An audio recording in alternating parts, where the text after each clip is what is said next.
Hello everyone, this is Warhawk Beyond 2040 and welcome to another edition of the Batman Beyond review series. And today I am here once again to provide an audio commentary watch along for another episode from the show's first season. This time it's Disappearing Ink, one of my all-time favorites from season one. And from my understanding, quite possibly the most popular episode out of all of Ink's appearances on the show. And this episode was quite a big hit with a lot of fans. I used to see this episode featured on a lot of copies on VHS. I used to see it in Woolworths about 100 years ago.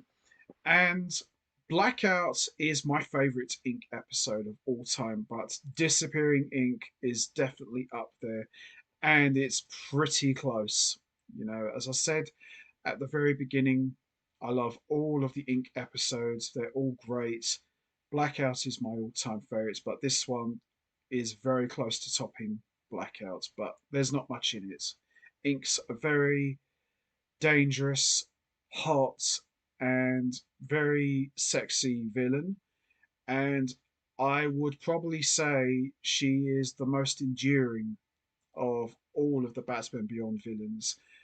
When you think of Batman Beyond villains, Ink's definitely up there at the top as one of the most memorable. And they did bring her back quite a few times on the show, but Disappearing Ink is one of the best episodes from season one, in my opinion. And I remember seeing this episode on CITV. Seems to be quite a common theme with a lot of these. You know, I think I saw quite a lot of Batman Beyond on CITV because, it got shown quite a lot every Sunday morning. So I used to watch it all the time. So I have a lot of fond memories watching these episodes on CITV. And what I remember about this episode the most was we saw, at least for one night only anyway, Bruce Wayne coming out of retirement and putting on the bat suit once again. I mean, if that doesn't make this episode in your top five, I don't know what will, because, you know, Ink is one of the few villains as far as the Batman Beyond Rogues Gallery. In fact, she could be the only one who can say that she battled both Batmen at the same time. That's not something to be sniffed at, I tell you. Definitely not. And what I remember, aside from that, was this episode was very good. I really enjoyed this one a lot. And this episode, I believe, takes place a couple of months after the events of Blackout, where we saw Ink break into the Batcave and battle both Bruce Wayne and Terry McGinnis in one of the most epic fights in the entire show's run. And Terry was able to defeat Ink using Mr. Freeze's freeze gun and pretty much froze her. So that was the last time we saw Ink. So I never really expected to see Ink come back that soon, but I'm not complaining. And as I mentioned previously, I rewatched the entire Batman Beyond series about 5 years ago in 2020. And when I came to Disappearing Ink, it was even better than I remembered because it had been years since I saw this episode and it was excellent. It was absolutely fantastic. And what I loved the most about Disappearing Ink was the continuity. They done an excellent job referencing most of what's happened in Blackout, which also sets up for this episode. And it was great. And I'm not saying that none of the Batman Beyond episodes have continuity, they all continue from each other. But Disappearing Ink really makes it a point that this is a continuation of what you saw the last time with Ink. So I like that they showed us what had happened to Ink after she broke into the Batcave, and this pretty much set the stage for round two, so to speak. So this was a lot of fun, and like I said before, this was and still is one of my all-time favourites from season one. So with that all said, let's not waste any more time. Let's get straight into it. Let's talk and watch Disappearing Ink. Here we go. Do do do do do. I love that. And here we go. Disappearing Ink. And we are kicking things off, as always, with the Batman Beyond intro. You know, I say this all the time, you know, the Batman Beyond intro is just so badass. The music is great. The graphics, the animation, everything about it is just epic. And I can't think of many intros for a Batman show, except maybe BTAS, that really gets me pumped up, because Batman Beyond is a completely different show to BTAS, but it still feels like Batman, but it really feels like a Batman for the future, no pun intended. So here we go. Disappearing Ink, as I said already, one of my all-time favorite episodes. So here we are. We have Gotham Cryogenics, where we see Ink is encased in a block of ice. So this is the first time we've seen her since getting frozen at the end of Blackout. And we see this tech guy. I think he's a tech guy, or is he like a caretaker or a technician? His name's Aaron, not a very bright guy. And he spends most of his nights waffling on about his problems to Ink, and he's pretty much become infatuated by her, and he's kind of like a lovesick dog. Maybe not to the degree that Harleen Quinzel was with the Joker, but he's a bit of a sado, and he does play an important role in this episode, but he's mostly like the fall guy, and he's pretty much being watched by the powers that be. Hold on, you were taping me? Yeah, it is a bit disturbing, kissing a block of ice. Yeah, and clear out your locker room. You're fired. But I need this job. I do good work for you. Unless you want me to tell the powers that be about this, you know. Okay, fine. Yeah, it's a bit creepy. But Aaron, he's not a bad guy. He's just not the whole ticket, so to speak. So Aaron, in a way, he kind of helps Ink escape from her icy imprisonment. So, as we see here, he pretty much cuts the power, which causes the ice to melt, and that allows her to escape.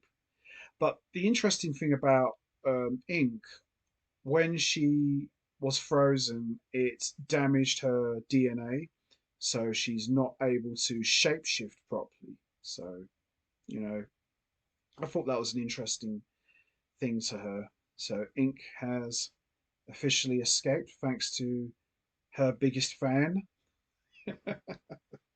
So she just slithers on out of here.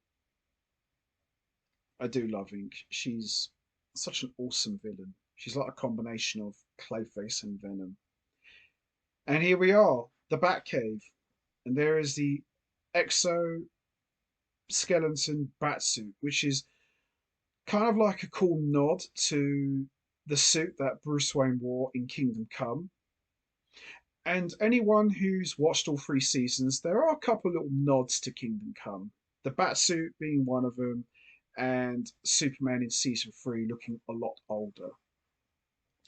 And I like what Terry says here. What does this old toy do? And Bruce explains that when I use this suit, it put too much strain on my heart. And Terry's like, you let a little thing like heart trouble stop you from being Batman? I don't buy it. And someday you're going to tell me the real reason why you stopped being Batman.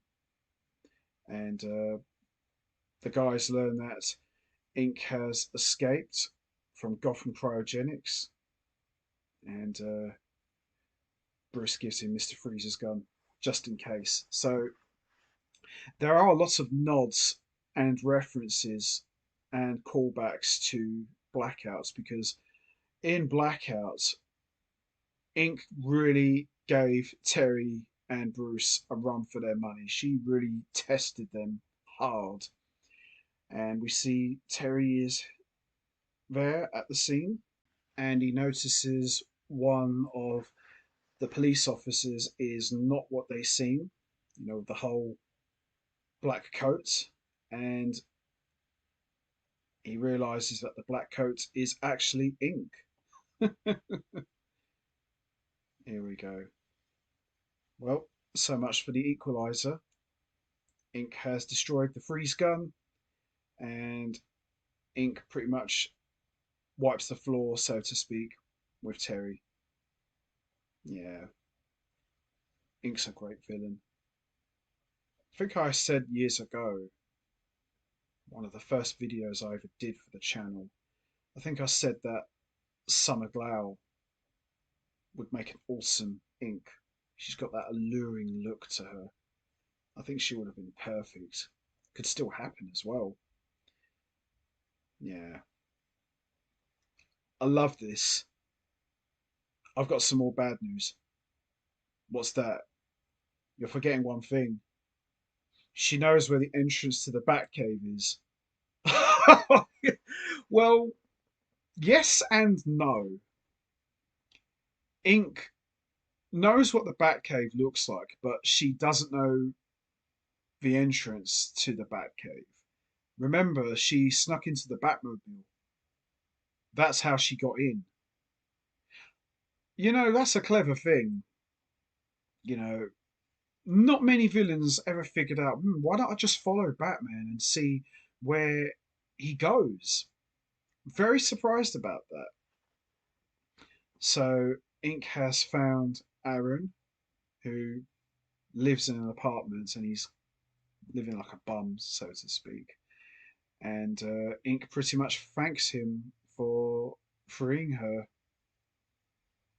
So she's more or less like manipulated him into helping her, and she remembers all of his, confessions, and she knows he's infatuated by her, so she takes full advantage of that. And of course, Aaron is only too pleased to help Ink, and Ink is pretty much like, "I was hoping you'd say that." Wow. And you thought Bruce was prepared for everything? Look at this. Terry's like got the whole metal doors and sealing up the cracks, and Bruce is just like smiling at him. What are you doing? Sealing up the cracks, making sure she doesn't come back in. You really think she's coming here, don't you? Well, she's been here before.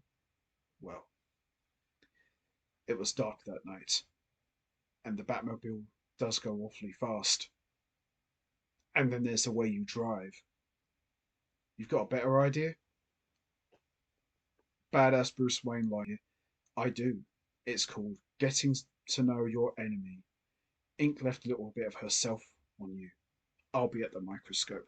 See how Bruce just doesn't care? The way he says, you really think she's coming here, don't you? I don't blame Terry. So, Ink's weakness is, of course, water. And, yeah, it's just a bit creepy, really. Not so much on Ink's side, but Aaron's. It's just like, well, what can we do? I don't know. There's not much to do here. Oh my god, Plasty still. Terry's not taking any chances here. She can huff and puff all she wants, but she ain't gonna blow his house down. I don't blame Terry. I would have barricaded the whole Batcave myself.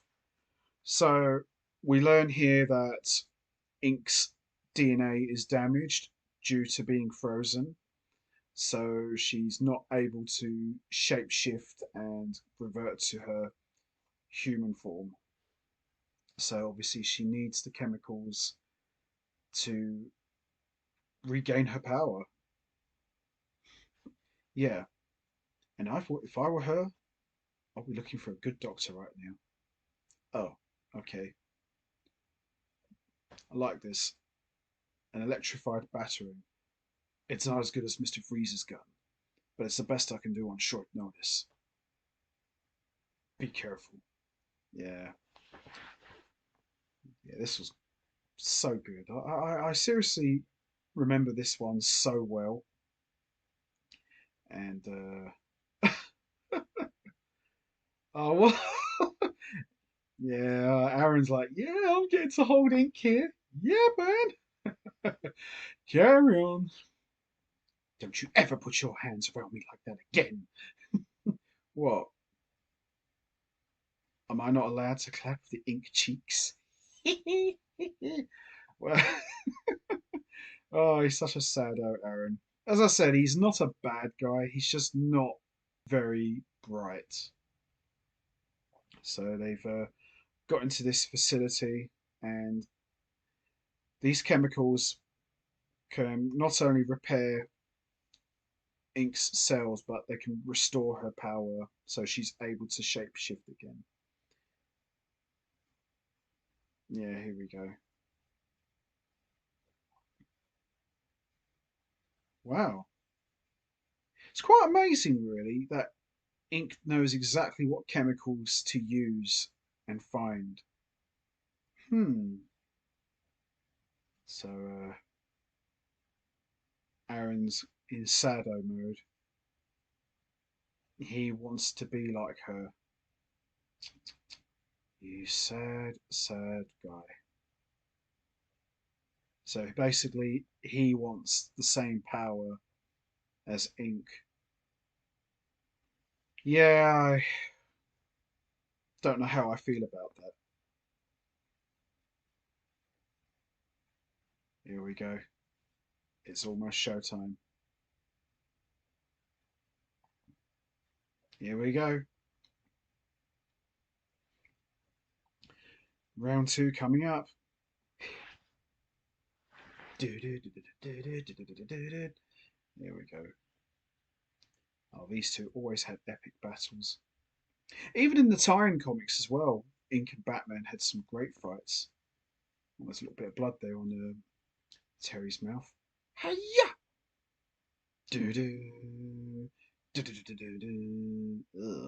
Yeah, you can see Ink's not quite the same because when Terry is hitting her, she's all falling apart. It's very similar to what happened to Clayface back in Mudslide, but a little bit different. But Ink's still holding her own, though. I'll give her that. It's more than Clayface ever did. Yeah, this is a good sequence here.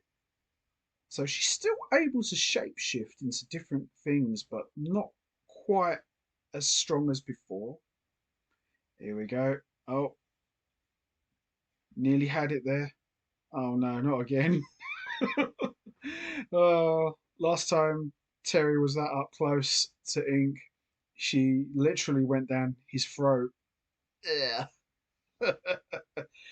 Get the electric batarang. Hey! Well, that's one way to take care of the problem. Wow. Oh, wow. Aaron actually came through here. Damn. Wow. Okay, I forgot about that. I actually forgot about it. I know he played an important role, but not like that, though. I guess he's not as stupid as he looks. I like this line here. I once took an assignment to kill him. Well, great. Let's get it over with. No, not until I give the old one too. So I like that little reference that Derek Powers signed ink to take out Batman. So she's taking the chemical here. This is basically restore her.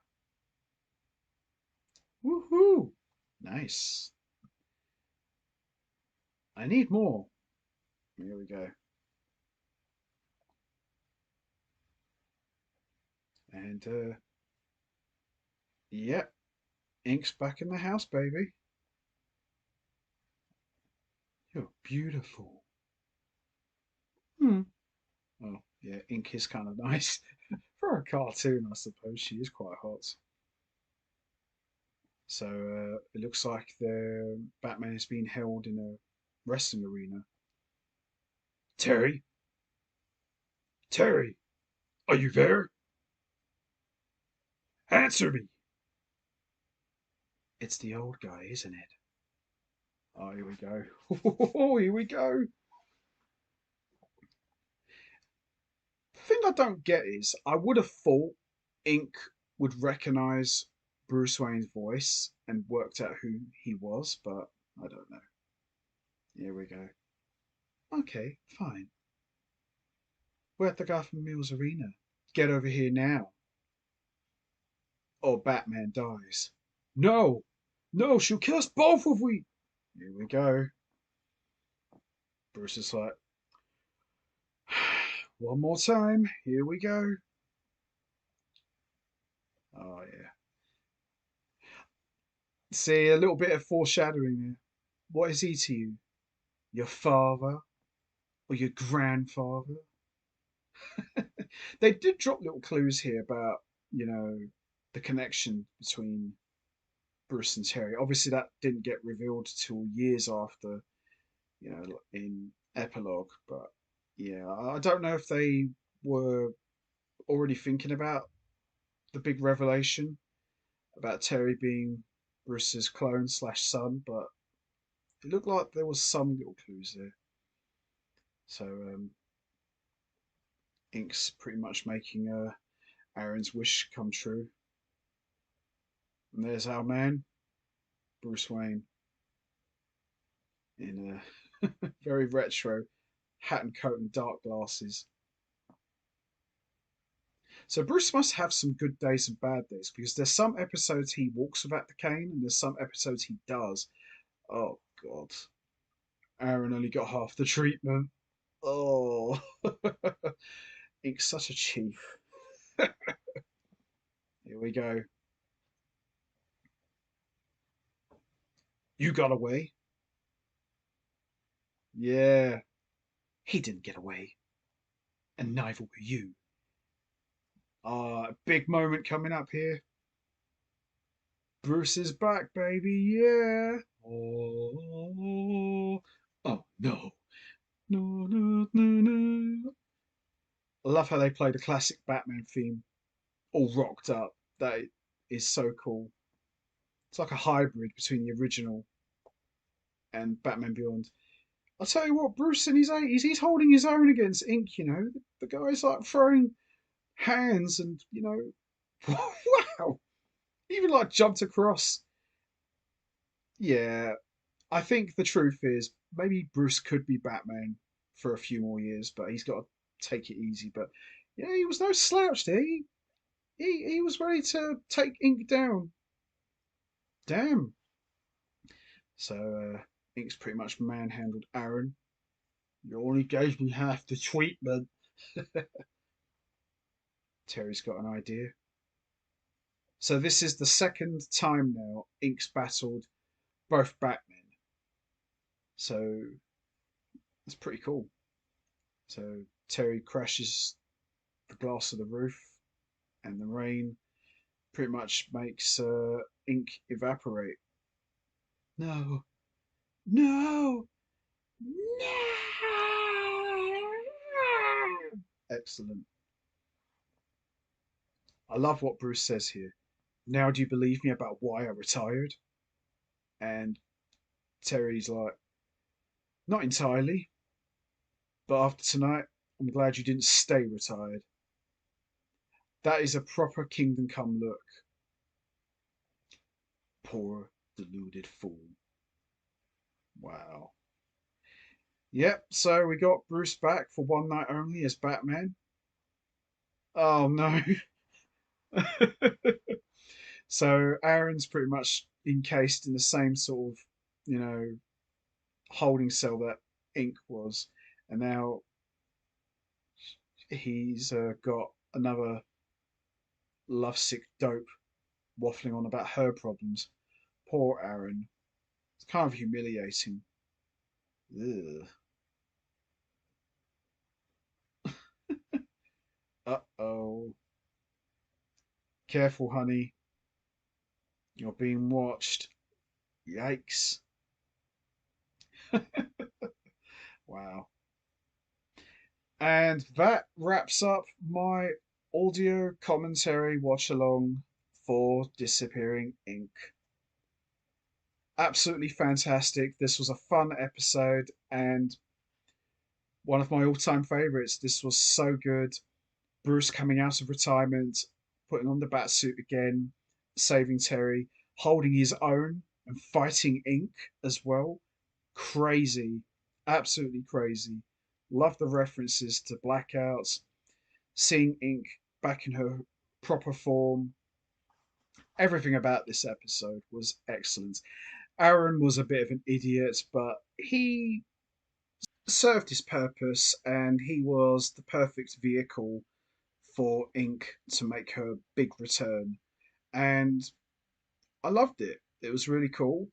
We kind of learned a little bit about why Bruce retired as Batman, but we didn't really get the answer we were looking for. I was kind of hoping that Bruce would actually tell Terry about what happened back in Rebirth on his final night as Batman, but at least we got a bit of a backstory about the suit that it put too much strain on his heart. So maybe, just maybe, the exoskeleton came before the red and black. So it's possible what Bruce is referring to is maybe that he was having health problems before the events of Rebirth.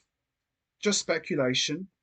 Maybe Bruce didn't retire, obviously, when he was wearing the exoskeleton, but it's possible that may have played a part in what was to come in Rebirth. So I like that we got a little bit of what was going on with Bruce around that time, but wasn't really enough. But it's okay. I love the exoskeleton. It's a cool nod to Kingdom Come. I thought that was great. But yeah, I love this episode. It's one of my all-time favorites from season one, and certainly one of the show's best. This was so much fun, and this wouldn't be the last time we would see Ink. Ink would return in season three in an episode called Ink Queeling, where we would learn a little bit more about her backstory, but that will be saved for a future edition of this series. But this was great, and I loved seeing Ink back, and she was at her absolute best as always, and she really gave both batsmen a run for their money, and she's one of the few villains who can say that she battled both the original Batman and the new Batman. So that is definitely something not to be sniffed at, and almost came close to defeating both of them. So that is very impressive, in my opinion. So that's going to be it from me. I am going to wrap this up now. What did you guys think of Disappearing Ink? Did you enjoy it? Where would you put it with the other episodes of season one? Do you rank it as one of the show's best? And what was your thoughts on Bruce Wayne coming out of retirement and putting on the batsuit one more time to save Terry? Was that your favourite moment? And also, did you like how Ink came back, or would you preferred a different way for Ink to return? And also, What was your thoughts on the whole lovesick infatuation with Aaron for Ink? Do you think it was necessary for the story, or do you think you would have cut that out altogether?